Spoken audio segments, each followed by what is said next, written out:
Bismillahirrahmanirrahim. A'udzubillahi minasyaitonirrajim. Bismillahirrahmanirrahim. Alhamdulillahirabbil alamin wassalatu wassalamu ala asyrafil anbiya'i wal mursalin habibina wa sayyidina Muhammadin wa ala alihi wa sahbihi ajma'in. Asyhadu an la ilaha illallah wa asyhadu anna sayyidana Muhammadan abduhu wa rasuluh wa safiyuhu min khalqihi wa habibuh addal amanah wa ballaghar risalah wa nasahal ummah wa kashafallahu bihil ghummah. Allahumma salli ala Sayyidina Muhammadin wa ala ali Sayyidina Muhammad. Allahumma amin fa amma ba'd. Alhamdulillah, kita syukur kepada Allah Subhanahu wa taala di atas limpah kurnianya kita dapat bersama pada pada pagi yang bahagia ini. Semoga dengan apa yang akan kita pelajari ini memberikan manfaat kepada kita dan pedoman kepada kita dari dunia sampai ke akhirat. InsyaAllah tuan-tuan yang dirahmati Allah Subhanahu wa taala, kita akan sambung pembacaan buku kecil silsilah hadis terpilih siri 1 ini. Dan seingat saya kita masih lagi di mukadimah. Wallahu taala a'lam wa alam. Seingat saya kita masih lagi di mukadimah pada muka surat yang ke-10. Seingat saya masih di muka surat yang ke-10. Moga-moga pada ucapannya yang berbunyi akhirnya dengan memohon taufik dan petunjuk dan taufik daripada Allah Taala. Qala al-faqiru ila afi rabbih khairu nizam Ibnu Husain Ibnu Yusuf Al-Malizi. Akhirnya dengan memohon petunjuk dan taufik daripada Allah Ta'ala serta rasa penuh hina dan malu di hadapannya, saya memilih untuk menterjemah beberapa potong hadis yang akan dijadikan sebagai silsilah hadis-hadis terpilih berdasarkan bab-bab tertentu yang ada di dalam Sahih Al-Bukhari bagi memudahkan masyarakat mengenali serta mencintai kisah hidup dan pedoman Nabi Muhammad sallallahu alaihi wasallam.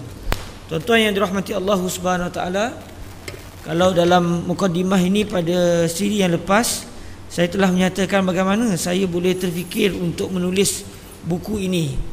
Antaranya adalah hasil permintaan daripada Fadil Ustaz Yusaini bin Yahya yang memohon agar saya dapat memilih dari beberapa hadis yang ringkas, pilih dan cuba hurai untuk dijadikan sebagai panduan bagi masyarakat dalam mempelajari hadis Rasulullah sallallahu alaihi wasallam.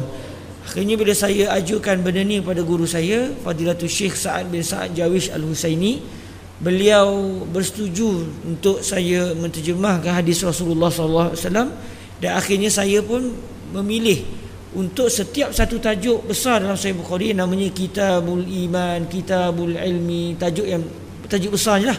Sahih Bukhari ni ada banyak tajuk besar yang dimulakan dengan istilah kitab, Kitabul Iman. Contoh macam kita ni, Kitabul Iman.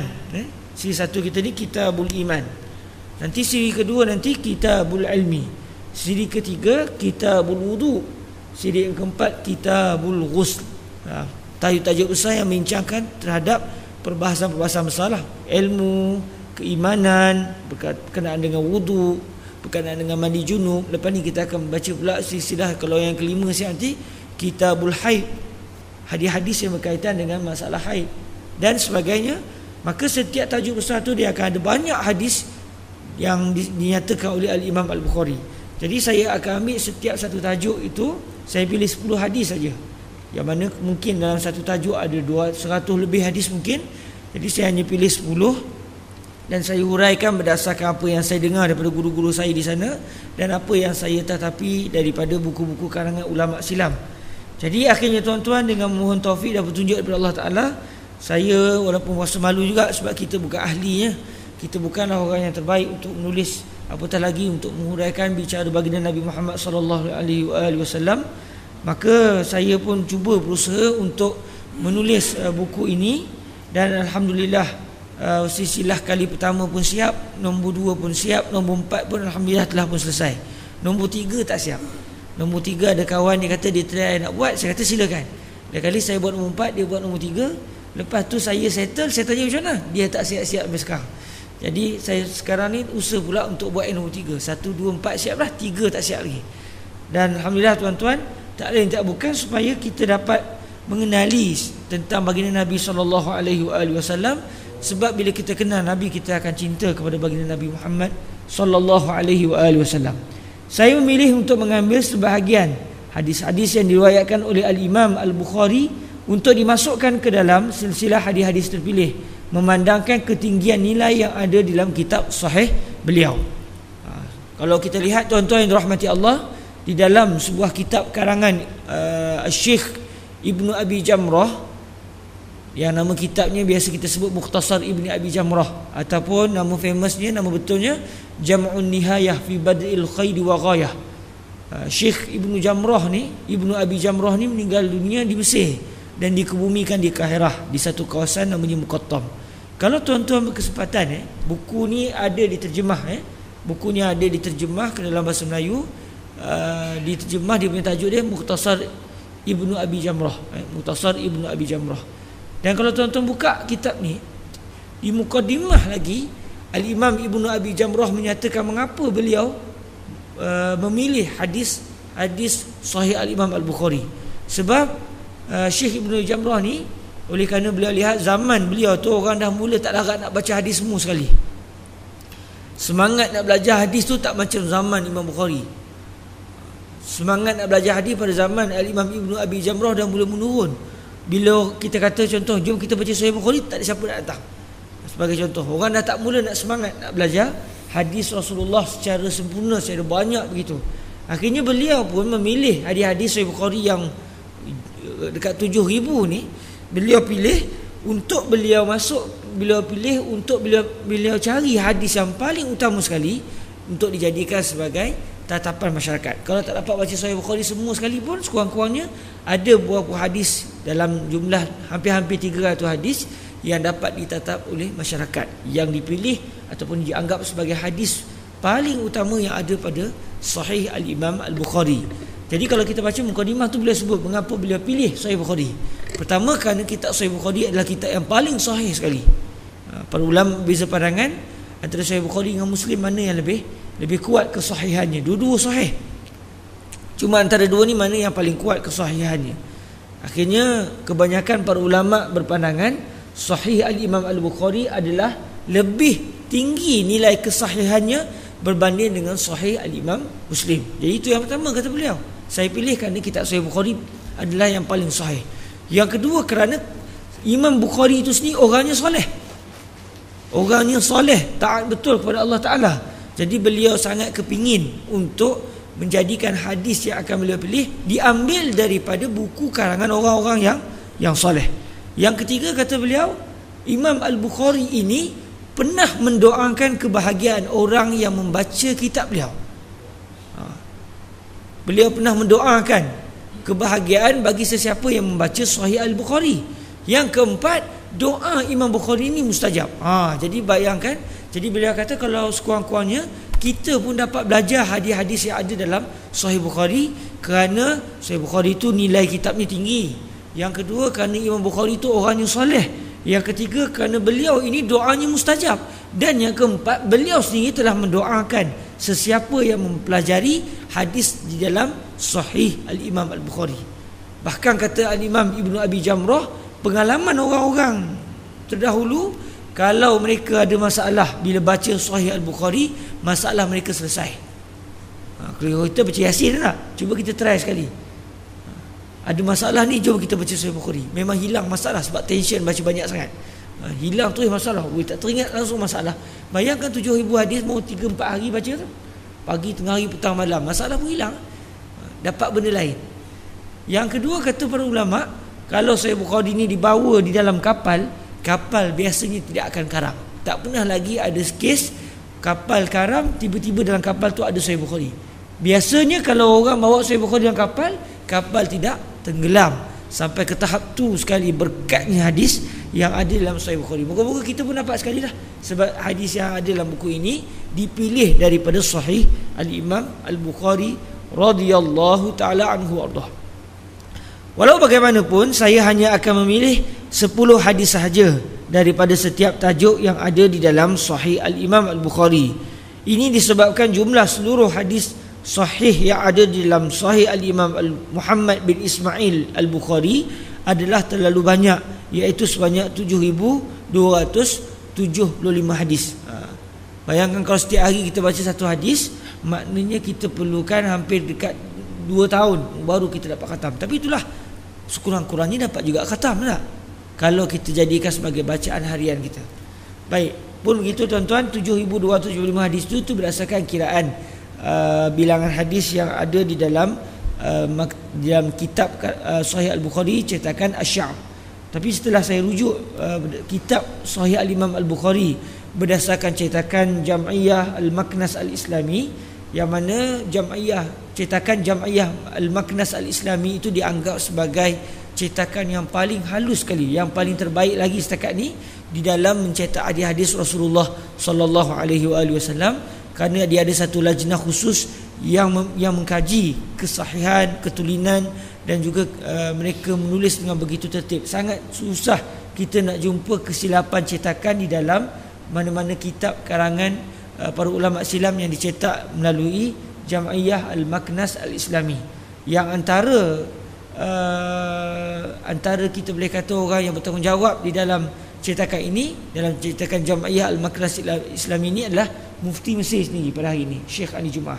Jadi bila saya cek Sahih Bukhari cetakan Jam'iyah Al-Maknas Al-Islami, jumlah hadis Sahih Al-Imam Bukhari berdasarkan kiraan cetakan ini adalah sebanyak 7,658 hadis.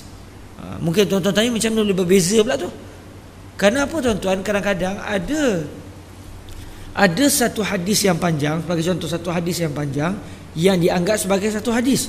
Berdasarkan para ulama lain pula, dia sebenarnya bukan satu hadis, tapi dia ada dua hadis. Jadi di situ telah menyebabkan perbezaan kiraan bilangan. Dalam masa yang sama, kadang-kadang di dalam Sahih Al-Imam Al-Bukhari ada beberapa hadis yang ada di dalam sebahagian manuskrip, tetapi ada pula beberapa hadis yang sama tidak ada di dalam manuskrip yang lain. Sebab zaman dulu buku cetakan tak ada, jadi masing-masing pergi menadah dengan guru mereka. Bila menadah tadah kitab dengan guru, dan pula kebanyakannya buku tak ada, jadi guru akan baca, anak murid pakai salin. Bila begitu, kadang-kadang ada, bila dikaji balik di dalam nuskhah salinan seorang murid, ada hadis yang disebut, tiba-tiba cek dalam nuskhah yang lain tidak pula ada hadis tersebut. Jadi para ulama kaji menyebabkan yang setuju itu adalah hadis Sahih Bukhari, bilangan akan bertambah sedikit berbanding dengan yang mengatakan hadis itu tidak ada dalam Sahih Al-Bukhari berdasarkan sebagian nuskhah. Kalau tuan-tuan buka Sahih Al-Bukhari di bawah cetakan Matba'ah As-Sultaniyah, kita akan jumpa perbezaan ni. Semalam saya baca hadis di Quizem di Taman Melewa, ada satu hadis yang diletakkan di bawah tajuk bab yang membincangkan bahawa bila anjing jilat bekas kita, contoh macam cawan dan sebagainya, kena basuh 7 kali. Jadi di situ dinyatakan sepotong hadis yang menceritakan bagaimana seorang lelaki dia melihat seekor anjing yang begitu kehausan sehingga anjing itu jilat ada tanah yang basah. Tanah tu basah sikit, anjing tu jilat tanah tu sebab terlalu dahaga, dapat rasa air sikit-sikit pun tak apa. Akhirnya lelaki ni pun bagi anjing tadi air, yang air itu diletakkan di dalam kasut dia. Dia bagi kepada anjing tu minum, dan puas anjing tu minum. Akhirnya disebut hadis fasyakarallahu lah fa adkhalahul jannah. Akhirnya Allah Ta'ala berterima kasih kepada lelaki ni. Maksud terima kasih ni adalah Allah meredai, Allah menerima perbuatan lelaki ini, dan akhirnya Allah masukkan dia ke dalam syurga. Hadis ni tuan-tuan, kalau kita cek dalam sebahagian nuskhah tidak ada dalam Sahih Bukhari, tapi dalam sebahagian nuskhah yang lain hadis ini ada dalam Sahih Bukhari, dan diletakkan di bawah bab yang membincangkan bahawa kalau bekas disentuh anjing hendaklah dibasuh sebanyak 7 kali. Jadi oleh kerana perbezaan manuskrip ini telah menyebabkan bilangan hadis juga berbeza. Ala kulli hal tuan-tuan yang dirahmati Allah Subhanahu Wa Taala, secara mudahnya hadis Sahih Bukhari ada 7,000 lebih. Jadi pada 7,000 lebih ni saya tak akan terjemah ke semua sekali dalam silsilah ni. Pun begitu, kita akan pilih berdasarkan satu tajuk besar. Kita akan belajar 10 hadis, dan moga-moga kalau siap semua Sahih Bukhari, jangkaannya ada dekat 80 silsilah lah. 80 silsilah Sahih Al-Imam Al-Bukhari berdasarkan konsep ini. Satu tajuk besar kita ambil 10 hadis. Jadi kalau kita dapat belajar semua pun 80 kali 10 kita dapat belajar 800 hadis daripada Sahih Al-Imam Al-Bukhari. Walau bagaimanapun saya bercita-cita untuk menyudahkan semua terjemahan hadis-hadis Sahih Al-Imam Al-Bukhari berserta pengajaran dan kupasan yang dipetik daripada kitab-kitab para ulama muktabar. Semoga Allah Ta'ala memberikan kepada saya kesempatan untuk menyiapkan terjemahan semua hadis dalam Sahih Al-Bukhari sebelum nyawa berlabuh pergi, Allahumma amin. Kalau ikut perancangan tak ketah tuan-tuan, dalam tempoh 9 tahun lagi biiznillah siap Sahih Bukhari. Saya terjemah sikit-sikit. Kalau ikut atas ketahnya, dalam tempoh 9 tahun lagi akan siap. Saya ada cita-cita besar lah, tak tahulah Allah redha atau tidak, moga-moga Tuhan redha. Saya nak terjemah semua sekali hadis yang ada dalam kutub sitah, Sahih Bukhari, Muslim, Ibnu Majah, Sunan Abi Daud, An-Nasai dan juga Sunan At-Tirmizi. Walaupun di maktabah ataupun di kedai-kedai buku sudah ada terjemahan, tapi kalau kita perasan terjemahan tu kadang-kadang ada yang macam menggunakan bahasa Indonesia dan kadang-kadang sukar nak difahami. Kemudian kadang-kadang dia hanya terjemahan tetapi tidak pula disertakan dengan beberapa huraian ringkas terhadap hadis tersebut. Jadi saya mengenangkan, oleh kerana saya ada cita-cita dalam 9 tahun lagi nak duduk di Mesir, mengapa tak diambil peluang duduk di sana sambil-sambil terjemah. Dia tak faham, boleh rujuk dengan guru-guru ulama besar di sana. Jadi kalau siap semua sekali tu, kalau ikut atas kertas 30 tahun lagi tuan-tuan.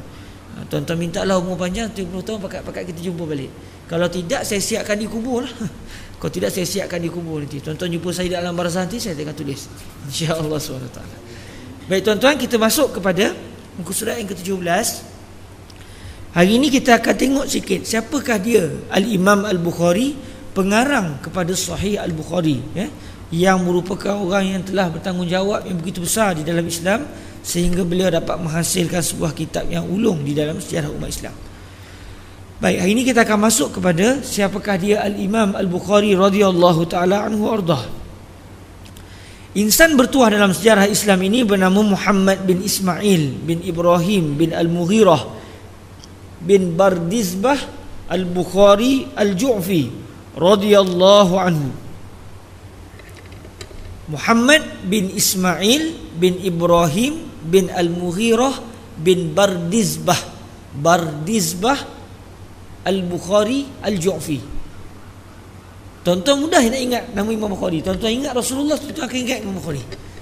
Rasulullah nama Muhammad bin Abdullah semua tu naik ke atas. Nabi yang mula-mula akan dijumpai berdasarkan keturunan Nabi, kita akan jumpa mula-mula sekali Nabi Ismail. Daripada Rasulullah naik ke atas, kita akan jumpa Nabi Ismail. Habis lepas Nabi Ismail, ayah Nabi Ismail nama Nabi Ibrahim AS. Jadi 3 orang Nabi dalam silsilah Rasulullah, Nabi Muhammad, Nabi Ismail, Nabi Ibrahim. Jadi Imam Bukhari Muhammad bin Ismail bin Ibrahim. Muhammad bin Ismail bin Ibrahim. Kemudian tuan-tuan hafalah bin Al-Mughirah bin Bardizbah. Yang mula-mula masuk Islam dari keturunan Imam Bukhari adalah Al-Mughirah. Bardizbah tak masuk Islam. Maknanya Imam Bukhari bukan asal orang Arab, dan beliau ni orang Uzbekistan, orang Bukhara, orang Uzbek. Jadi moyang beliau yang mula-mula sekali masuk Islam. Jadi moyang beliau yang nama Al-Mughirah masuk Islam, kemudian anaknya Ibrahim masuk Islam, lepas tu ayah Imam Bukhari nama Ismail masuk Islam, memang Islam juga, dan Imam Bukhari pun orang Islam. Tapi ayah kepada moyang Imam Bukhari yang namanya Bardizbah ini tidak memeluk agama Islam. Mungkin sama ada ketika itu Islam belum sampai di Uzbekistan, ataupun Islam telah sampai tapi Bardizbah ni tak peluk agama Islam. Yang tu saya tak pastilah. Tak pula setakat baca dinyatakan mengapa beliau tidak menerima Islam. Sama ada Islam tak sampai lagi ke tanah Uzbek, ataupun beliau tak mau terima Islam lagi masa tu. Akhirnya keturunan Imam Bukhari yang mula-mula menerima Islam adalah moyang beliau yang bernama Al-Mughirah. Batu nama pun boleh Bardizbah, bukan nama Arab tu. Bardizbah, nama macam orang belah sana lah. Okey, tapi Al-Mughirah tu nama orang Arab. Ismail, Ibrahim tu nama-nama yang masyhur di kalangan bangsa Arab. Atau turut dikenali dengan panggilan Abu Abdillah. Okey, Imam Bukhari juga antara gelaran beliau Abu Abdillah. Orang Arab biasa apa-apa pun gelar. Bapa sekian-sekian. Abu Abdillah bermaksud bapa kepada Abdullah. Dinama istilahnya kunyah. Nabi SAW, kunyah Nabi ataupun gelaran Nabi adalah Abul Qasim.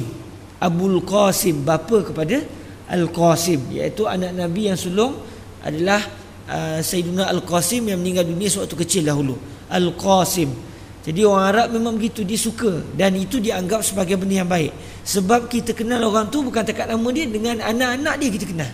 Sampai kita panggil dia wahai bapa kepada Fatimah. Kita tahu anak sulung dia Fatimah contoh. Macam saya, anak saya yang sulung nama Fatimah. Jadi boleh dianggap sebagai gelaran saya Abu Fatimah. Sayyidina Umar gelarnya Abu Hafs. Hafs tu apa dia? Hafsah. Bapa kepada Hafsah. Abu Hafs Umar Ibnul Khattab. Jadi Abu Hafs itu maksud dia ringkasan kepada Abu Hafsah. Kerana anak Sayyidina Umar adalah Sayyidatuna Hafsah. Antaranya Sayyidatuna Hafsah yang merupakan isteri kepada baginda Nabi Muhammad sallallahu alaihi wa alihi wasallam. Bapa saudara Nabi, contoh macam Abu Talib. Abu Talib bukan nama betul. Abu Talib gelaran sebab anak sulung kepada bapa saudara Nabi ni namanya Talib. Jadi digelar sebagai Abu Talib, bapa kepada Talib. Yang mana Talib ni adik-beradik dengan Sayyidina Ali, adik-beradik dengan Sayyidina Hamzah. Okey. Datuk Nabi Abdul Muttalib pun bukan nama betul juga, hamba kepada Al-Muttalib. Nama betulnya adalah Syaibatul Hamd. Nama Datuk Nabi yang betulnya Syaibatul Hamd. Tapi digelar dengan gelaran Abdul Muttalib, hamba kepada Al-Muttalib. Walaupun bukan hamba sebenarnya, sebab Al-Muttalib tu pada sebenarnya adalah abang kepada Datuk Nabi. Tapi orang mula-mula sebab tak kenal Datuk Nabi, sebab Datuk Nabi ni lahir di Madinah, membesar di Madinah. Kemudian abangnya nama Al-Muttalib ni membesar di Mekah. Bila masing-masing pakat besar, jadi tugasan di Mekah tak cukup tenaga sebab nak menguruskan Baitullahil Haram tak cukup orang. Jadi Al-Muttalib ni pergi ke Madinah, ke Yasrib, ambil adik dia yang bernama Syaibatul Hamd. Datuk Nabi nama Syaibatul Hamd. Bawa balik adik ke Mekah. Jadi orang Mekah tak kenal. Bila bawa balik, orang Mekah ingat yang dibawa oleh Al-Muttalib itu adalah hambanya. Lantas dia pun kata itu adalah hamba kepada Al-Muttalib, Abdul Muttalib, hamba kepada Al-Muttalib. Rupa-rupanya yang sebenarnya bukan Abdul Muttalib, Akhul Muttalib. Yang betulnya yang dibawa oleh Al-Muttalib itu adalah saudaranya, adik-beradiknya yang bernama Syaibatul Hamd. Tapi lekat terus Datuk Nabi dengan gelaran Abdul Muttalib. Okey. Jadi tuan-tuan, orang Arab ni biasa dengan gelaran Abu, Ummu dan sebagainya. Kerana itu menampakkan bahawa kita kenal nama dia dengan dia punya benda-benda yang berkaitan dengan adik-beradik dia, dengan anak-anak dia pun kita tahu kemesraan yang dizahirkan oleh masyarakat Arab. Sampai ke hari ni tuan-tuan, bila tanya pakcik nama siapa, saya Abu Muhammad. Kalau pergi ke Mesir, pakcik nama siapa, nama saya Abu Muhammad. Kita tahulah bukan nama betul tu, tapi dia nak kata dia ada anak nama Muhammad. Okey. Al-Imam Al-Bukhari, beliau dilahirkan pada hari Jumaat 13 Syawal 194 Hijriah di Bukhara. Bukhara hari ini terletak dalam Uzbekistan. Ada juga beberapa kawan-kawan kita di Kedah baru ni, dia orang cerita dia orang telah pun ke Al-Bukhara, pergi ziarah makam Al-Imam Al-Bukhari radhiyallahu taala anhu ardah. Beliau pun baru ni minta ajak saya bawa beberapa rombongan nak pergi ke Bukhara, nak menziarahi makam Al-Imam Al-Bukhari. Tapi oleh kerana risau saat-saat ni, di waktu yang dicadang tu nampak waktu yang kritikal. Mai kok tiba-tiba berlaku pilihan raya, naya. Jadi saya kata nantilah kita tangguh dulu. Jadi tuan-tuan, kalau tuan-tuan ada rezeki, pergilah ke Al-Bukhara, kita dapat ziarah makam Al-Imam Al-Bukhari. Bahkan guru saya Fadilatul Syekh Yusri bin Rushdi mempunyai satu cita-cita untuk kita pergi ke makam para ulama yang menulis kitab besar-besar ni. Kita bawa kitab mereka, kita duduk 3-4 hari, pagi, tengah hari, petang, malam, kita baca kitab dia sampai khatam. Baca bukan hurai lah, baca sekadar mengambil keberkatan. Nak hurai dia sebab kita boleh. Kita nak baca kitab beliau di hadapan beliau sendiri. Dengan kita dah ada sanad yang menyambungkan kepada Al-Imam Al-Bukhari. Sekarang ni kita nak baca depan Al-Imam Al-Bukhari sendiri. Sebab memang sunnah para ulama dahulu, mereka akan membacakan kitab di hadapan makam pengarangnya sendiri. Imam Malik sebagai contoh baca Muwatta' di makam Rasulullah di dalam masjid Nabi. Sebab Al-Muwatta' itu adalah hadis-hadis yang dikumpul oleh Imam Malik yang bersambung sehinggalah kepada Rasulullah. Jadi Imam Malik baca Muwatta' di makam Rasulullah sendiri. Orang pakat hadis dan dibaca di hadapan Nabi. Jadi guru saya sendiri ada cita-cita lah, Fadilatul Syekh Yusri, untuk kita pergi ke makam Imam Bukhari, makam Imam Muslim. Yang mula-mula beliau buat adalah baca Sunan Sunan An-Nasa'i di kawasan makam pengarang sendiri. Sebab Imam An-Nasa'i ini dikebumikan di antara Safa dan Marwah. Tapi tak tahu mana makamnya. Sampai sekarang kita dah tak tahu dari mana makamnya. Sama ada makamnya sudah dipindahkan ataupun ada tapi akhirnya bila zaman berlalu kita dah tak tahu dah. Jadi ikut dalam kitab sejarah, Imam An-Nasa'i dikebumikan di antara Safa dan Marwah. Di antara Safa dan Marwah. Jadi guru saya ni pergi ke Mekah baru ni bawa kitab Sunan Nasa'i. Beliau baca Sunan Nasa'i tapi tak habis lah sebab masa pack. Cuma baca juga nak ambil keberkatan. Jadi mana tahu tuan-tuan, lepas ni tuan-tuan boleh buat ekspedisi ke Bukhara ke, ajak saya sekali, supportlah sikit kan. Kita baca Sahih Bukhari, kita baca laju begitu, pagi hari, tengah hari, petang, malam, duduk seminggu, khatam insya-Allah biiznillah. Baik. Al-Imam Al-Bukhari radhiyallahu anhu adalah seorang yang sangat cermat dalam menulis hadis-hadis Rasulullah sallallahu alaihi wasallam. Orangnya cermat, bukan tulis lebih kurangnya, sangat cermat. Beliau sendiri telah menjelaskan kepada kita berkenaan dengan proses penulisan kitab sahih beliau dengan berkata, kharrajtu kitab as-sahih min zuha'i 600,000 hadis fi 16 sanatan wa ma wada'tu fihi hadithan illa ightasaltu wa sallaitu rak'atain. Yang bermaksud tuan-tuannya, saya mengeluarkan kitab as-sahih. Maksudnya saya keluarkan, saya saring kitab Sahih Bukhari ini daripada kadar 600,000 hadis dalam masa 16 tahun. Maknanya tuan-tuan, Imam Al-Bukhari, hadis yang 7,000 lebih ada dalam Sahih Bukhari itu adalah hasil saringan beliau daripada sejumlah hadis yang berjumlah 600,000 hadis yang beliau telah pelajari. Beliau berkelana satu tempat, beliau berjaya mempelajari hadis sebanyak 600,000 hadis. Daripada 600,000 hadis tu, Imam Bukhari mula meneliti mana hadis sahih yang paling sesuai untuk dimasukkan ke dalam kitab beliau. Akhirnya daripada 600,000 hadis dapat 7,000 lebih yang menepati syarat-syarat yang beliau letakkan. Syarat-syarat yang ketat untuk memastikan kitab yang akan beliau tulis ini adalah dianggap sebagai kitab yang menghimpunkan hadis-hadis sahih. Sebab Imam Bukhari ada juga kitab lain yang beliau masukkan juga hadis dhaif. Sebagai contoh kitab Al-Adab Al-Mufrad karangan Al-Imam Al-Bukhari, yang Imam Al-Bukhari tulis di dalam menyatakan berkenaan dengan adab-adab dalam Islam, dengan adab dengan ayah macam mana, adab dalam masuk tandas macam mana, apa benda yang kita buat. Buktinya apa? Beliau datangkan hadis-hadis Rasulullah. Dalam kitab Al-Adabul Mufrad ini, beliau tidak saja mendatangkan hadis dhaif, hadis sahih, hadis dhaif pun beliau sertakan sekali. Kerana dalam benda-benda yang berkaitan dengan adab, yang nak mengajak orang untuk buat kebaikan, tidak masalah kita menggunakan hujah hadis dhaif. Yang tak boleh guna hadis dhaif untuk mengeluarkan hukum halal haram. Wajib, tak wajib. Yang tu kena dengan hadis yang sahih. Jadi Imam Al-Bukhari kerana peranan keinginan beliau melalui kitab Sahih Bukhari ini, beliau ingin menghimpunkan hadis-hadis yang paling sahih, maka beliau mengeluarkan hadis-hadis dhaif daripada kitab beliau. Tapi dalam kitab Al-Adabul Mufrad beliau datangkan pula hadis dhaif. Beliau katakan kitab Adabul Mufrad tu penuh dengan hadis dhaif. Kerana apa? Hadis dhaif tiada masalah di dalam menggalakkan orang untuk melakukan kebaikan, ataupun istilahnya disebut fadailul a'mal.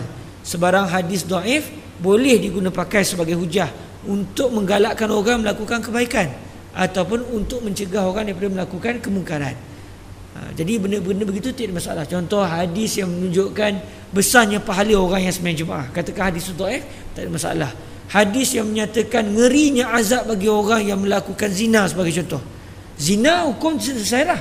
Baik, hadis tadi didatangkan, hadis pula dhaif, tak ada masalah. Sebab hadis dhaif ini berperanan untuk menakutkan orang daripada melakukan kejahatan. Jadi ia termasuk dalam isu fadailul a'mal. Jadi tuan-tuan yang dirahmati Allah Subhanahu Wa Taala, daripada kadar 600,000 hadis ni, Imam Bukhari pilih yang paling sahih. Akhirnya dapatlah Sahih Bukhari yang berjumlah dekat 7,000 hadis lebih. Yang beliau tulis Sahih Bukhari ni dalam berapa lama? 16 tahun. Nak teliti satu-satu tu penuh dengan cermat tu kalau kita nak cepat je. Dalam teliti begitu pun tuan-tuan, beliau ambil masa 16 tahun untuk beliau saring hadis yang telah pun ada di hadapan beliau. 600,000 hadis tu ada dah di hadapan Imam Bukhari. Cuma Imam Bukhari nak baca satu-satu, nak cek sejauh mana kesahihannya, darjatnya, ambil masa 16 tahun baru siap Sahih Al-Imam Al-Bukhari. Jadi kalau kita baca lah kisah-kisah seperti ni tuan-tuan, tak tergamak rasanya kalau kita sebelum mati tak nak baca Sahih Bukhari. Beliau kumpul 16 tahun. Takkanlah dalam masa 16 tahun kita tak boleh baca kitab beliau. Kita bukan nak kaji apa pun, sekadar baca aja. Jadi maknanya benda-benda begini sebenarnya menggalakkan kita untuk mempelajari kitab-kitab ulama silam, kerana mereka begitu cermat di dalam menulis kitab-kitab, apatah lagi kalau kitab itu berkaitan dengan baginda Nabi Muhammad sallallahu alaihi wasallam. Yang lebih menarik lagi tuan-tuan, beliau berkata, saya tidak akan meletakkan di dalam as-sahih, iaitu dalam kitab beliau Sahih Bukhari, satu hadis pun, melainkan saya akan mandi dan melaksanakan solat 2 rakaat. Sebelum dah baca tu, okey, hadis sekian-sekian, beliau rasa setuju nak ambil, nak masuk, nak jadikan sebagai hadis dalam kitab sahih beliau. Daripada 600,000 tu baca, hadis ni rasa nak ambil. Sebelum nak tulis dalam kitab beliau, beliau akan mandi terlebih dahulu, solat 2 rakaat terlebih dahulu, barulah beliau tulis dalam kitab beliau. Jadi tuan-tuan, kalau kita tengok, cermat sungguh para ulama dulu. Bukan menulis sambil-sambil tengok TV, bukan menulis sambil-sambil terkangkang, penuh dengan beradab. Nak tulis tu mandi dulu, solat 2 rakaat dulu. Maknanya tak ada masalah juga kita nak mencipta solat. Mana ada hadis siapa nak tulis hadis kena sembahyang 2 rakaat. Tapi beliau solat sebagai mengambil keberkatan. Sebab setengah orang kadang-kadang bila kita sembahyang, contoh, okey, jom kita sembahyang malam ni, kata malam nisfu Syaban, jom kita sembahyang sunat. Dia kata mana hadis. Ada juga orang yang perangai begitu. Kalau kita kata ada satu solat yang disyariatkan, iaitu solat 2 rakaat sebelum tulis buku, yang itu mantap betul lah. Sebab kita kata disyariatkan tu menunjukkan kita nak kata ada datang daripada Rasulullah. Tapi sekadar kita nak solat sunat, sembahyang 2 rakaat sebagai sunat mutlak, tak ada sebab, saja nak sembahyang, tidak ada yang menghalang. Jadi sebab tu Imam Bukhari sebelum beliau nak tulis hadis, beliau mandi terlebih dahulu, beliau sembahyang 2 rakaat terlebih dahulu, sebagai mohon taufik dan keberkatan daripada Allah SWT. Bayangkan tuan-tuan, 7,000 hadis. Bermaksud beliau telah mandi khusus untuk Sahih Bukhari saja dekat 7,000 lebih hadis, 7,000 lebih kali, dan dekat 14 rakaat, 14,000 rakaat khusus. Secara mudahlah kasarnya begitu, dekat 14,000 rakaat beliau salat khusus untuk Sahih Bukhari saja. Macam manalah kitab beliau tidak mendapat keberkatan daripada Allah SWT. Sebab tu tuan-tuan, alhamdulillah, kita insya-Allah akan mempelajari hadis-hadis yang disematkan di dalam Sahih Al-Imam Al-Bukhari. Para ulama pada zaman Al-Imam Al-Bukhari radhiyallahu anhu sangat menghormati beliau lantaran ketinggian ilmunya dan ketakwaannya kepada Allah. Beliau sendiri telah bertemu dengan lebih 1,000 orang para ulama demi untuk menuntut ilmu. 1,000 para ulama, bukan ulama yang datang ke Bukhara. Bukan beliau tunggu, okey, hari ni siapa datang, besok siapa pula. Tak. Beliau sendiri yang pergi ke sana ke sini, bertemu dengan para ulama di dalam mengutip hadis yang didengari oleh para ulama tersebut daripada guru-guru mereka sehinggalah kepada Rasulullah. 1,000 orang tuan-tuan. Kalau saya pun tuan-tuan duduk di Mesir, saya duduk 13 tahun. Bila saya duduk mikir-mikir berapa orang guru saya, nak cari 10 orang pun susah tuan-tuan. Itu tara kita dah duduk di lubuk ilmu tu. Sebab kelas banyak sangat, yang kita ikut tak banyak. Kita hanya tumpu beberapa subjek utama. Macam saya tumpukan subjek usul fiqh dan juga hadis, serta dengan tasawuf. Adalah juga akidah semua. Tapi 4 ni yang saya fokus sungguh-sungguh. Jadi gurunya pula 2 orang je. Syekh Yusri mengajar hadis, mengajar tasawuf. Syekh Said Syatuk, guru saya seorang lagi, mengajar usul fiqh dan juga mengajar fiqh mazhab Imam Syafi'i. Jadi kiranya guru yang betul-betul saya ikut di Mesir 2 orang. Banyak lagi kita ikut, tapi yang betul-betul yang saya memang komit sungguh 2 orang ni. Kadang-kadang bila orang tanya berapa orang guru, segar juga nak khabar. Tapi tak ada masalah tuan-tuan. Ada juga ulama Islam begitu. Saya bukanlah ulama kan, saya masih kira belajar. Tapi kalau belajar dalam sejarah ulama dulu ada juga begitu. Contohnya seingat saya, Imam Suyuti, Imam Ahli, saya terlupa antara 2 orang tu. Yang mereka bila belajar, mereka akan tumpu seorang guru je. Habis guru tu meninggal, barulah beliau cari guru yang seterusnya. Jadi daripada seorang guru, beliau belajar segala ilmu yang ada pada guru tersebut.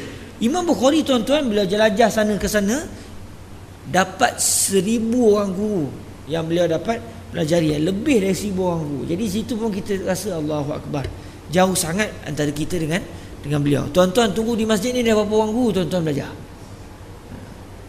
Guru pula datang tu kan, berapa orang dah guru tuan-tuan. Jadi subhanallah, sebab itulah generasi awal tu generasi yang penuh dengan keberkatan. Allah Ta'ala memberikan kepada beliau kelebihan hafazan yang begitu kuat. Apabila Al-Imam Al-Bukhari radhiyallahu anhu melihat mana-mana kitab sekali saja, beliau akan terus dapat menghafaz seluruh isi yang ada dalam kitab tersebut hanya dengan sekali pandang saja. Allahu Akbar. Scanner tuan-tuan. Okey, selesai. Bukan takat beliau, ada beberapa orang lagi antaranya Imam Syafi'i sendiri. Sehingga disebutkan dalam sejarah, bila Imam Syafi'i nak hafal muka surat pertama je, yang kedua tak nak hafal, beliau ambil something tutup muka surat kedua. Sebab kalau terpandang tu hafal. Jadi sebab itu tutup. Okey, nak hafal yang ni je dulu. Saja nak hafal yang kanan. Okey, tengok kanan, okey, hafal. Yang kiri tutup, tak tengok lagi. Sebab kalau terbuka lagi, hafal juga. Otak terus pick up gitu. Kata guru saya, Syekh Yusri, orang zaman dulu Allah bagi kekuatan begini sebab mereka kurang dari sudut yang lain. Bahan-bahan tulisan kurang, rakaman tak ada, pen susah nak dapat. Jadi Allah ganti dengan kekuatan hafazan. Zaman kita Allah bagi segala kemudahan, kekuatan hafazan ditarik sedikit. Rasa kalau ulang 10 kali pun tak teringat lagi tu. Sebab tu Allah mudahkan kita dengan ada buku, ada cetakan, ada rakaman, supaya ilmu Islam itu akan terus terjaga walau apa keadaan sekalipun. Katanya guru saya, Fadilatul Syekh Yusri bin Rushdi. Sekitar 100,000 para ulama telah belajar daripada beliau. Anak-anak murid sekitar 100,000 para ulama telah belajar daripada beliau.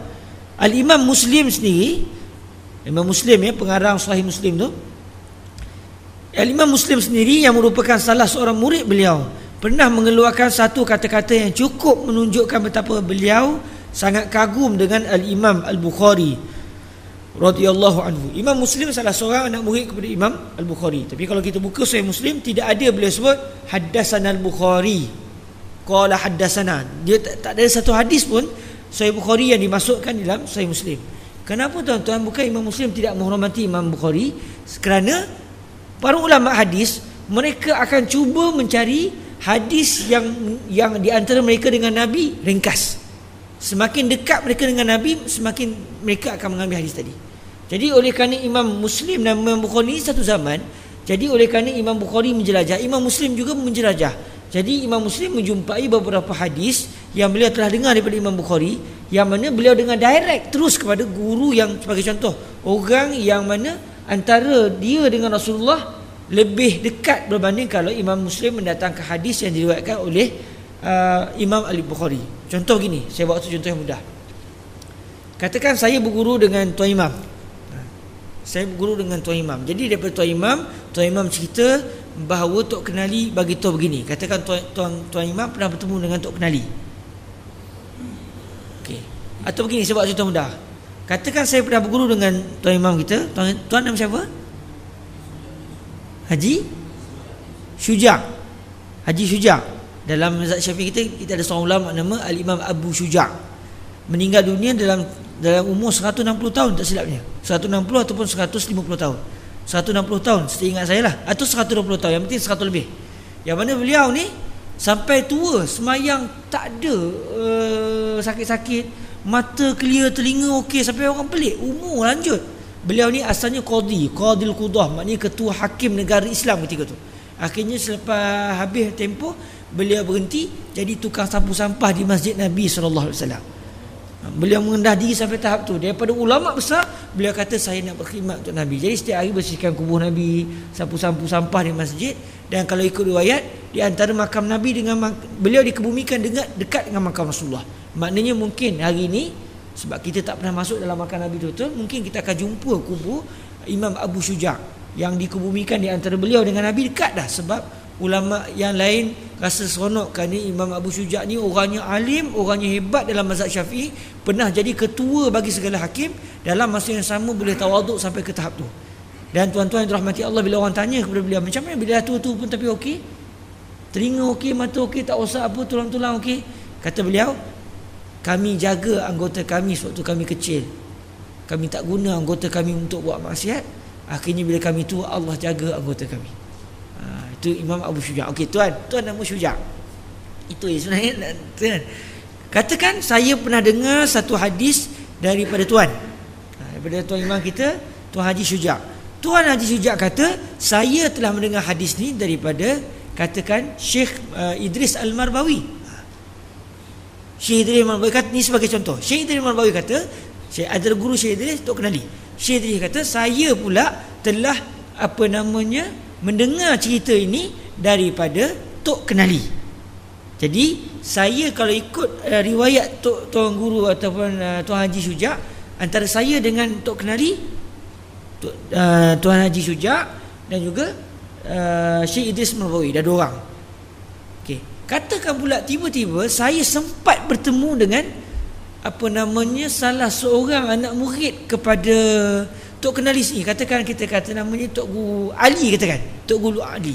Kebetulan umur dia panjang, jadi saya sempat jumpa Tok Guru Ali. Tok Guru Ali kata saya dengar direct daripada Tok Kenali. Jadi ulama hadis kalau dalam 2 contoh ni, mereka akan mementingkan yang kedua tadi. Sebab semakin hampir mereka dengan Rasulullah, maka mereka akan semakin bekerja untuk ni. Sebab sebagai satu harapan, bila mereka cuba menghampiri Nabi, mendekati Nabi, moga-moga mereka akan dekat dengan Nabi satu hari nanti.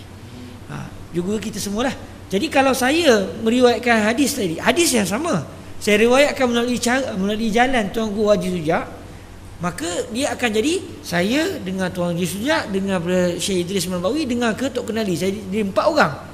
Saya dengar daripada Tuan Ustaz Haji Syujak, daripada Syekh Idris Marbawi, daripada Tok Kenali. Campur dengan saya jadi 4 orang.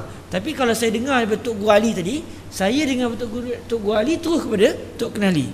Jadi oleh kerana itulah Imam Muslim tidak meriwayatkan hadis yang beliau dengar daripada Imam Bukhari di dalam Sahih Muslim. Beliau tak datangkan walau satu hadis pun, kerana demi untuk mendekatkan di antara beliau dengan Rasulullah. Pun begitu, Imam Muslim adalah merupakan antara murid kepada Al-Imam Al-Bukhari radhiyallahu anhu. Imam Muslim pernah kata apa? Yang menunjukkan bahawa beliau sangat menghormati Al-Imam Al-Bukhari. Al-Imam Muslim berkata, "Da'ni uqabbilu rijlaika ya tabibal hadisi fi ilalih wa ya sayyidal muhaddisin." Biarkan saya untuk mencium, izinkan saya, biarkanlah saya mencium kedua-dua belah tapak kakimu, wahai orang yang telah mengubati hadis daripada penyakit-penyakitnya, dan wahai ketua bagi al-muhaddisin. Jadi Imam Muslim sampai tahap beliau menghormati Imam Bukhari, minta izin daripada Imam Bukhari untuk cium tapak kaki Imam Bukhari. Da'ni uqabbilu rijlaika ya tabibal hadis. Izinkan saya untuk mencium kedua belah kakimu. Tak pastilah tapak kaki ke ataupun kaki peha ke, apa namanya, betih ke sebagainya. Izinkan saya untuk mencium kakimu, wahai orang yang mengubati hadis. Sebab pada zaman sebelum kedatangan Imam Bukhari ada hadis hasan, campur begitu. Jadi Imam Bukhari pilih hadis yang paling sahih sekali. Jadi seakan-akan Imam Bukhari telah pun mengubati hadis Rasulullah dengan beliau telah pun mengasingkan mana hadis yang paling sahih. Dan wahai ketua bagi para ulama hadis. Jadi sampai ke tahap tu maknanya Imam Muslim betul-betul memandang tinggi kepada Al-Imam Al-Bukhari radhiyallahu anhu. Jaranglah kita biasa salam ni cium tangan, tapi cium kaki tu jarang sangat. Tapi kalau ikut dalam sejarahnya memang ada. Contoh ketika Nabi SAW pergi ke Taif, akhirnya orang Taif menolak Islam yang dibawa oleh Nabi. Bila Nabi dibalin dengan batu, Nabi pun berehat di bawah satu kebun. Datanglah satu orang hamba yang bernama Addas, hamba yang milik beberapa orang Arab Mekah. Dia bawa satu dia letakkan anggur dalam satu daun gitu, letakkan anggur, serah pada Nabi. Tengok Nabi yang pak letih sangat kan, dia tu Kristian, Addas ni Kristian. Jadi bawa anggur, Nabi pun baca bismillah begitu. Bila baca bismillah, Addas kata, saya tak pernah dengar lagi orang guna kalimah seperti ini. Sebab dia Kristian, jadi kalimah Allah tu benda yang biasa. Tapi dengan guna bismillah tu dia tak pernah dengar lagi. Jadi Rasulullah pun tanya dia, awak daripada mana? Katanya Addas, saya daripada Ninawa, satu tempat di Iraq tak silap saya hari ini, Ninawa. Jadi Rasulullah putus kata, min qarya ar-rajul as-salih Yunus ibn Matta. Maknanya kamu ni datang daripada kampung seorang lelaki soleh satu ketika dahulu yang bernama Yunus bin Matta. Terkejutlah Addas, sebab yang tahu tentang Nabi Yunus AS adalah orang kampung tu je. Kampung tu pula jauh di belah Iraq sana. Sekarang kita di Taif. Macam mana Rasulullah boleh tahu? Macam mana lelaki di hadapan dia boleh tahu? Dia kata tanya macam mana awak boleh tahu? Dia tanya kepada Rasulullah. Rasulullah kata, zalika akhi, itu adalah saudara saya. Kana nabiyan wa ana nabi. Yunus bin Matta itu dulu pernah menjadi nabi dan saya juga seorang nabi. Dengar begitu tuan-tuan, terus adas berlutut di hadapan Nabi, cium tu kaki Rasulullah sallallahu alaihi wasallam dan menyatakan keislamannya di hadapan Nabi Muhammad sallallahu alaihi wasallam. Jadi ada juga beberapa tindakan yang menunjukkan kalau lah kita contoh nak cium kaki tuan guru kita, maka benda itu tidak dianggap salah lah. Cuma mungkin orang agak terkejut sebab tu kita tengok masyarakat hari ni hatta di Mesir pun kami cium tangan je. Jarang lagi tengok ada orang cium kaki. Cuma ada kawan-kawan saya pernah cerita, dia pergi ke belah-belah Sudan sana, ada beberapa tarikat tasawuf sana yang mana anak-anak murid ni tanda hormat mereka pada guru, mereka cium kaki guru mereka. Mungkin cium betis kot, saya rasa. Saya tak tengok lagi, mungkin maksudnya cium betis. Tapi kalau cium tapak kaki pun tak ada masalah juga. Tu tanda kita merendah diri di hadapan guru. Cuma janganlah tuan-tuan cium kaki saya, sebab saya bukan ulama hadis. Okey. Dan kalau ikut sejarah gitu tuan-tuan, ada satu sejarah yang aneh lah dalam sejarah ulama hadis. Nak cerita orang begitu hormat dengan ulama hadis.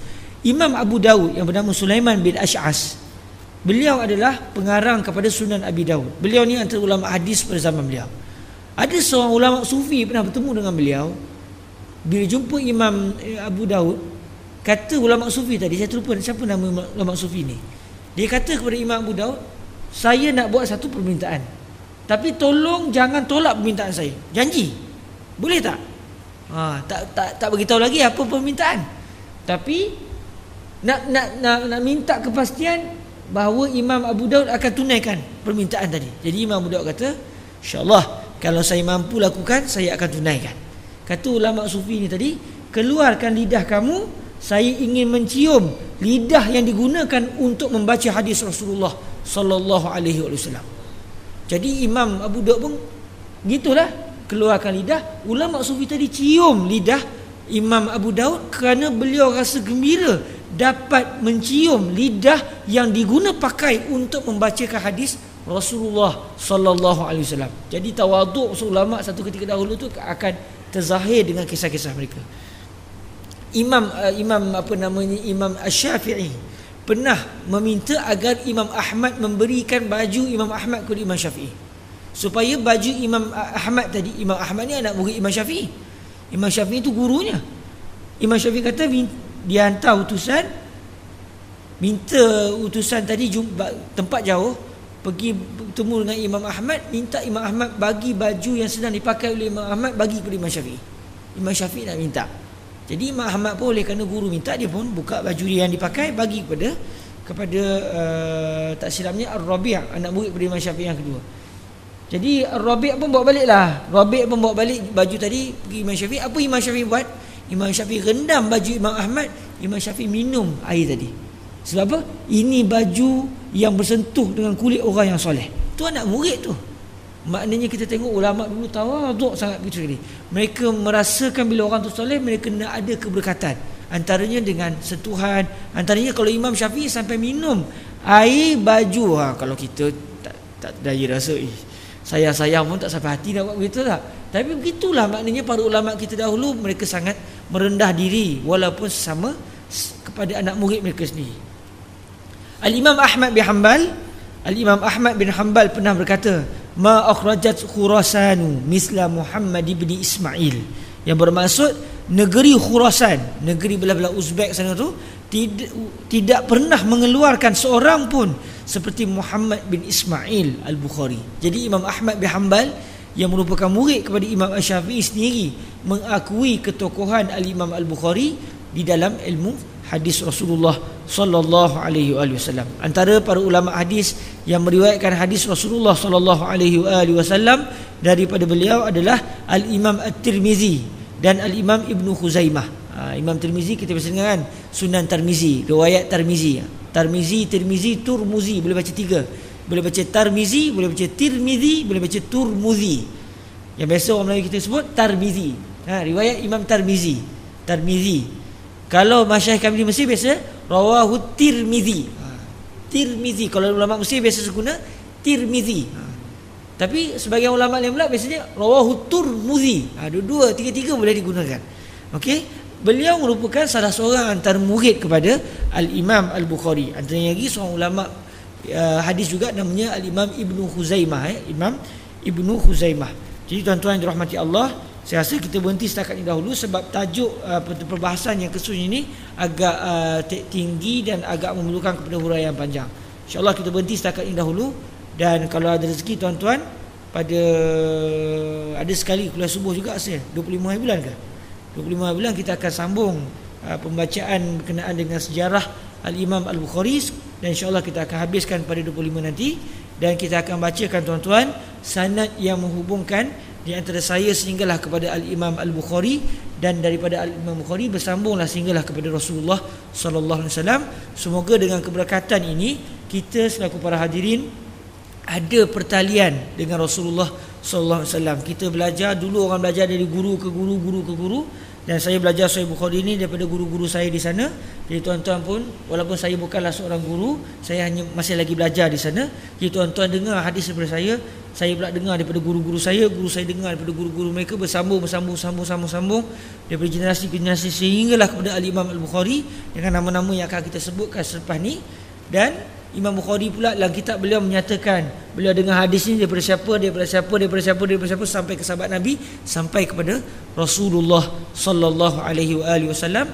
Moga-moga dengan percantuman generasi ini sehinggalah kepada Sayyidul Awwalin wal Akhirin, Rasulullah sallallahu alaihi wasallam akan membuahkan keberkatan yang mengalir daripada Nabi kepada para ulama, terus mengalir, moga-moga sampai kepada kita yang juga bersambung dengan baginda Nabi di dalam membacakan hadis Rasulullah sallallahu alaihi wasallam. Insya-Allah kita berhenti setakat ini dahulu. Ada rezeki kita sambung lagi. Dan ada soalan Tuan Haji? Silakan. Kalau ada soalan silakan.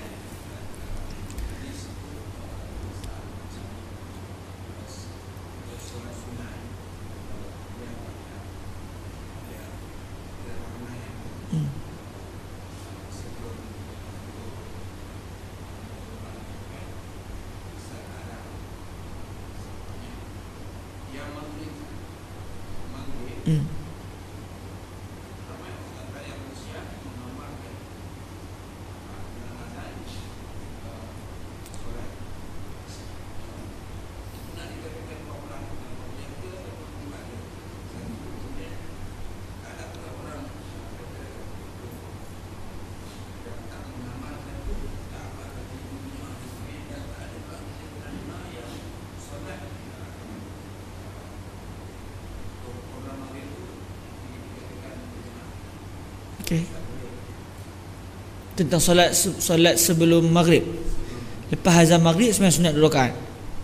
Baik tuan-tuan yang dirahmati Allah Subhanahu taala, kalau kita buka dalam kitab-kitab fiqh dia akan sebut antara solat-solat rawatib, ya, solat-solat yang bertempek dengan sembahyang fardu. Sama ada sembahyang sebelum ataupun sudah. Adalah contoh subuh kita ada qabliyah sebelum subuh, tapi lepas subuh tak ada dah. Tapi sekarang ni insya-Allah dah masuk waktu duha, tuan-tuan sembahyang duha dapat pahala insya-Allah, pahala pergi umrah. Kata guru saya, siapa yang daripada subuh dia duduk di masjid, dia terus beriktikaf, dia baca Quran, dia mengaji sampai masuk duha, lepas tu sembahyang pula solat duha 2 rakaat, Allah bagi dia pahala umrah. Besar tu kan pahala umrah. Jadi berkenaan dengan solat maghrib, ada solat sunat sebelum maghrib? Sebelum kita sembahyang fardu maghrib, kita sembahyang sunat, ada ke tidak? Memang ada.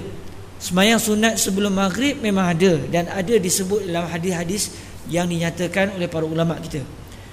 Cumanya para ulama bincang, kadang-kadang Nabi buat, kadang-kadang Nabi tak buat. Dia tidak jadi muakkad begitu, sebab kadang-kadang Nabi buat, kadang-kadang Nabi tak buat.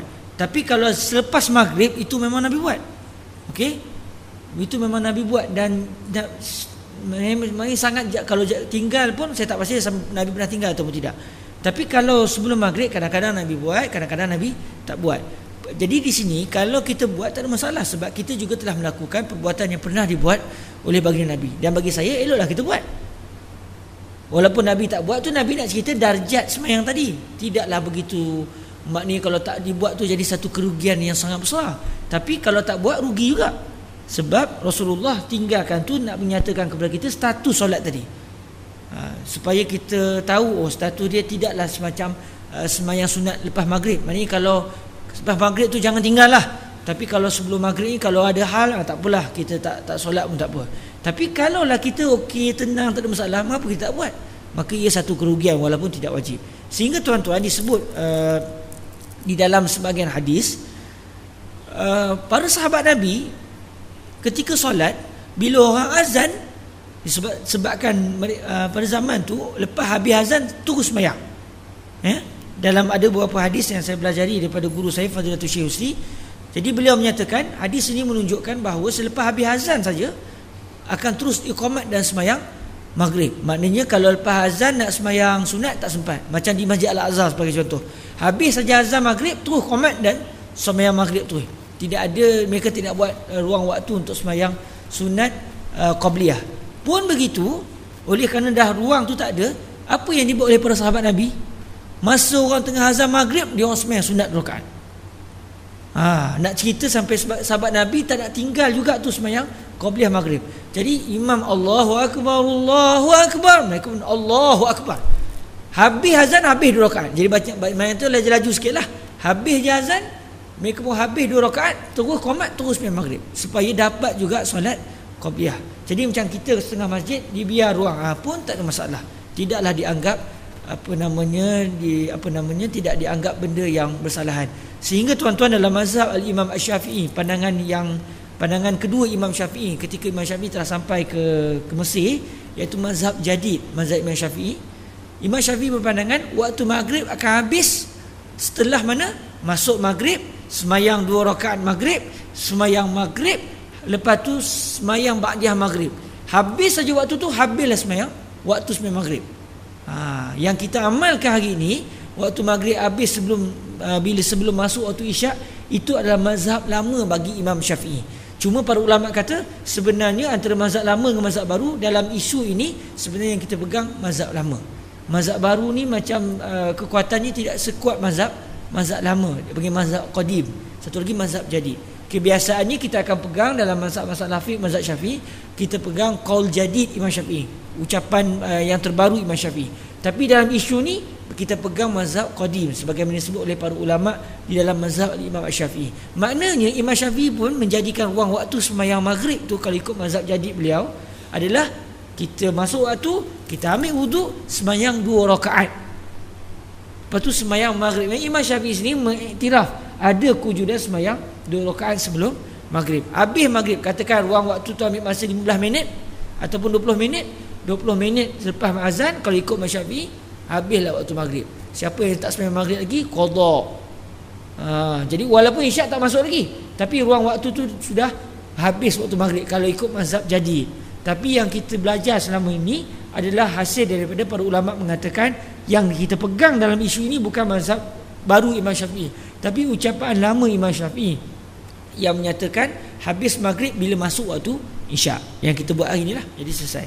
Cuma saya nak beritahu, ada juga ulama kata tak ada masalah kita maknanya berpegang dengan mazhab lama yang mengatakan ada sembahyang sunat. InsyaAllah. Ada lagi yang seterusnya? Silakan kalau ada.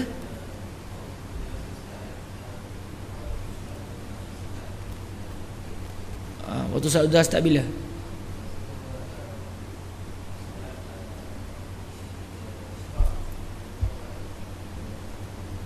Okay. Baik, tuan-tuan yang dirahmati Allah Subhanahu Wa Taala, waktu salat duha start bila? Senang je. Kata guru saya Fadilatul Syekh Yusri, kita tengok waktu syuruk bila. Kan kita ada jam syuruk bila? 12 minit selepas syuruk masuk waktu duha.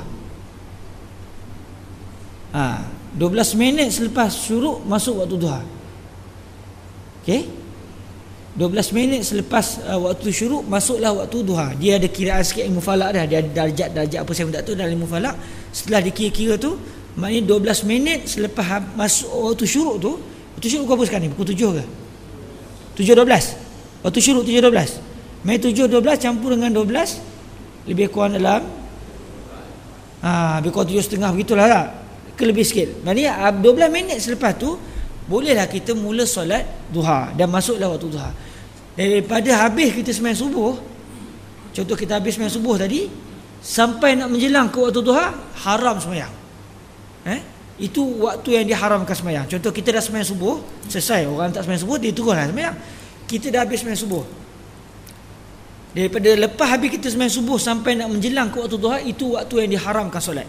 Melainkan kalau solat-solat yang untuk qada sebagai contoh, ataupun ada mayat jenazah, solat jenazah, maka itu tak ada masalah.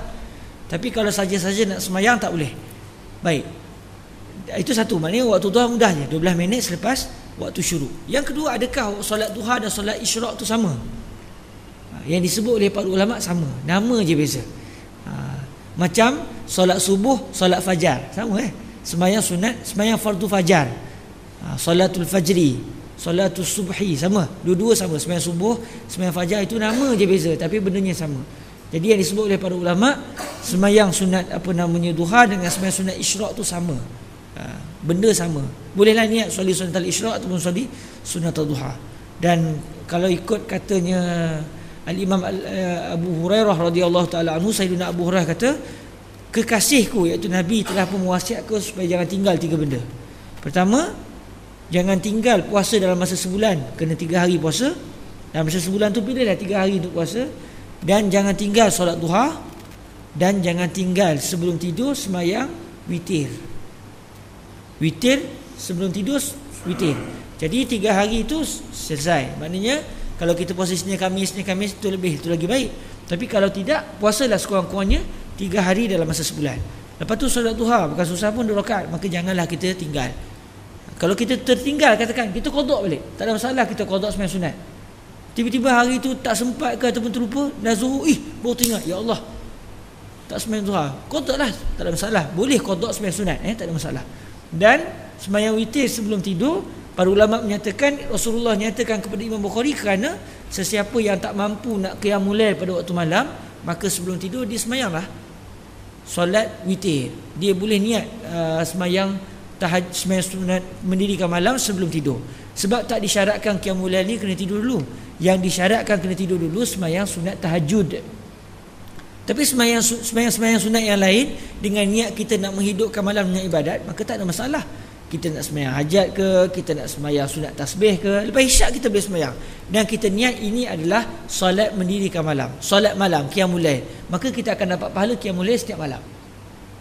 Cuma tuan-tuan yang dirahmati Allah, yang lebih terbaik semestinya ketika kita tidur, kita bangkit, tu ada satu perjuangan tu, kesusahan. Jadi itu yang lebih banyak pahalanya. Cuma kalaulah kita ni memang jenis payah nak bangkit, kita tahu dah selalunya tak terbangkit-bangkit, maka sebelum tidur sembayanglah witir. Yang 2 rakaat contoh sembayang itulah. Kalau tak nak sembayang apa-apa pun, terus sembayang witir. Tak larat buat 5, buat 3. Kalau tak larat sangat, buat 1. Tak apalah. Tak larat sangat 1, saya tak kata apa lah. 1 pun tak larat kan. Tak larat berdiri, duduk. Tak larat duduk, baring. Saya biasa sembayang konon-konon nak belajar sambil baring lah, kena tertidur terus. Mengantuk dah, nak berdiri dah tak larat. Guru kata kalau tak larat jangan tinggal. Cuba. Tak larat duduk, baring. Tak larat baring, mengiring. Saya pun baring, menghadap kiblat, kaki menghadap kiblat, kepala tinggikan sikit, tak bantal. Takbir, Allahu Akbar. Sambil baca seronok. Sedar kali tak tahu masa bila saya bagi salam. Masa tak salam dah. Sedar-sedar, dah nak masuk subuh gitu. Jadi tuan-tuan yang dirahmati Allah, jangan tinggal sembahyang witir, walaupun dia bendanya sunat. Tapi kata imamnya Imam Sayyidina Abu Hurairah, Rasulullah wasiatkan, minta Sayyidina Abu Hurairah jangan tinggal sembahyang witir sebelum tidur. Kerana Rasulullah tahu Sayyidina Abu Hurairah ni susah sikit nak bangkit malam, mungkin letih ke, mungkin tak ada kemampuan. Jadi supaya tidak hilang keberkatan ataupun tidak hilang peluang beribadat, sebelum tidur sembahyang. Jadi tuan-tuan yang rahmati Allah, insya-Allah saya rasa lepas ni akan masuk duha.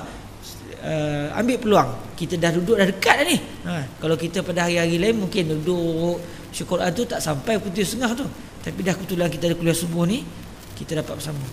Ya Allah, tadi minta sampai pukul 7 je. Maafkan saya tuan-tuan, saya tak akan buat lagi. Aku lu qouli hadza wa astaghfirullah li wa lakum. Assalamualaikum warahmatullahi taala wabarakatuh.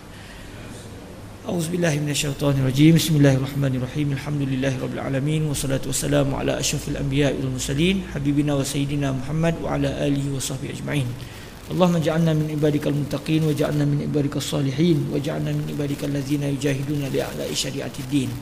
Allahumma rzuqna fahman nabiyyin wa hifzal mursalin wa ilhamal malaikatil muqarrabin.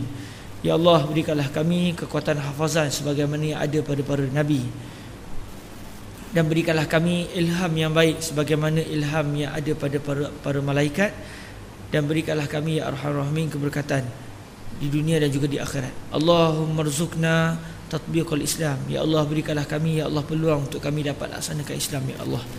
Allahumma ansur sumala'ana al-mustada'afina fi Suriah wa fi Filastin wa fi kulli makanin ya Karim. Ya Allah, bantulah sahabat kami di Syria ya Allah, di Palestin dan juga di mana umat-umat Islam yang ditindas ya Arhamar Rahimin.